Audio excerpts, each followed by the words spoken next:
കേരളത്തിലെ ഏതൊരു സാധാരണ കുടുംബത്തിന്റെയും സാമ്പത്തിക സുരക്ഷിതത്വത്തിന്റെ അടിത്തറ കെട്ടിപ്പടുത്തിരിക്കുന്നത് ഗൾഫ് നാടുകളിൽ നിന്നുള്ള പ്രവാസികളുടെ വിയർപ്പിലാണ്. അതിൽ തന്നെ മികച്ച ജീവിത സാഹചര്യങ്ങൾ, സുരക്ഷ, ഉയർന്ന ശമ്പളം, ആധുനികമായ ജീവിതശൈലി എന്നിവ കൊണ്ട് ലക്ഷക്കണക്കിന് മലയാളി യുവാക്കളെ ആകർഷിക്കുന്ന സ്വപ്നഭൂമിയാണ് യുണൈറ്റഡ് അറബ് എമിറേറ്റ്സ് അഥവാ UAE.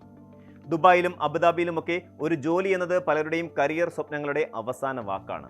എന്നാൽ അടുത്ത കാലത്തായി പുറത്തുവരുന്ന വാർത്തകളും സാമ്പത്തിക റിപ്പോർട്ടുകളും ഈ സ്വപ്നങ്ങൾക്ക് മേൽ കരിനിഴൽ വീഴ്ത്തുന്നതാണ്.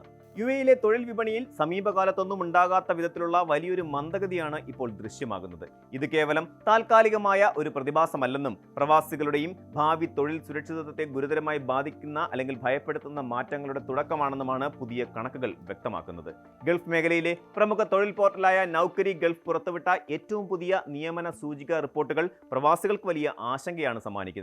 കഴിഞ്ഞ വർഷത്തെ അപേക്ഷിച്ച് UAEയിലെ മൊത്തം തൊഴിൽ നിയമനങ്ങളിൽ 23% ഇടിവാണ് രേഖപ്പെടുത്തിയിരിക്കുന്നത്.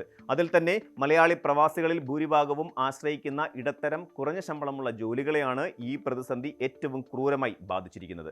പ്രതിമാസം 10,000 ദിർഹം വരെ ശമ്പളം ലഭിക്കുന്ന സാധാരണ ജോലികളുടെ നിയമനങ്ങളിൽ 26% ഭീമമായ കുറവാണ് രേഖപ്പെടുത്തിയിരിക്കുന്നത്. നമ്മുടെ നാട്ടിലെ ലക്ഷക്കണക്കിന് രൂപയുടെ കടം വീട്ടാനും കുടുംബം പുലർത്താനും ഗൾഫിലേക്ക് വണ്ടി കയറുന്ന സാധാരണക്കാരെയാണ് ഈ മാറ്റം നേരിട്ട് ബാധിക്കുന്നത്. ഈ പ്രതിസന്ധി കേവലം കുറഞ്ഞ ശമ്പളമുള്ള വിഭാഗത്തിൽ മാത്രം ഒതുങ്ങി നിൽക്കുന്ന ഒന്നല്ല എന്നതാണ് ഇതിന്റെ ഗൗരവം വർദ്ധിപ്പിക്കുന്നത്.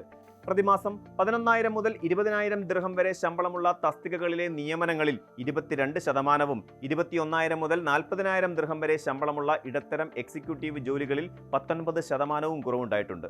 ഉയർന്ന ശമ്പള വിഭാഗമായ 40,000 മുതൽ 80,000 ദിർഹം വരെയുള്ള ജോലികളിൽ 11% ഇടിവ് സംഭവിച്ചപ്പോൾ പ്രതിമാസം 1.5 ലക്ഷം ദിർഹത്തിലധികം ശമ്പളം പറ്റുന്ന ഉന്നത മാനേജ്മെന്റ് തസ്തികകളെ ഈ പ്രതിസന്ധി കാര്യമായി ബാധിച്ചിട്ടില്ല.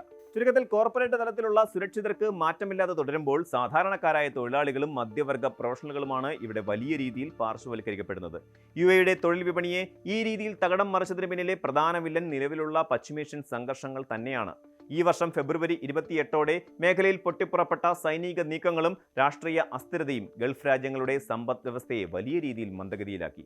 ഹോർമൂസ് കടലിടുക്കിലെ കപ്പൽ ഗതാഗത തടസ്സങ്ങളും അന്താരാഷ്ട്ര തലത്തിലുണ്ടായ സുരക്ഷാ ഭീഷണികളും കാരണം UAEയിലെ സ്വകാര്യ കമ്പനികൾ തങ്ങളുടെ ബിസിനസ് വിപുലീകരണ പദ്ധതികൾ താൽക്കാലികമായി നിർത്തിവെക്കാൻ നിർബന്ധിതരായി. അന്താരാഷ്ട്ര വ്യാപാരം, ടൂറിസം, വ്യോമയാനം, ലോജിസ്റ്റിക്സ് തുടങ്ങിയ മേഖലകളെയാണ് ഈ യുദ്ധാന്തരീക്ഷം ഏറ്റവും മാരകമായി ബാധിച്ചത്. ദുബായ് പോലെയുള്ള ആഗോള വിനോദസഞ്ചാര കേന്ദ്രങ്ങളിൽ വിദേശ സഞ്ചാരികളുടെ എണ്ണത്തിൽ പെട്ടെന്നുണ്ടായ കുറവ് ഹോട്ടൽ, റെസ്റ്റോറന്റ് മേഖലകളുടെ വരുമാനത്തെ വലിയ തോതിൽ ഇല്ലാതെയാക്കി.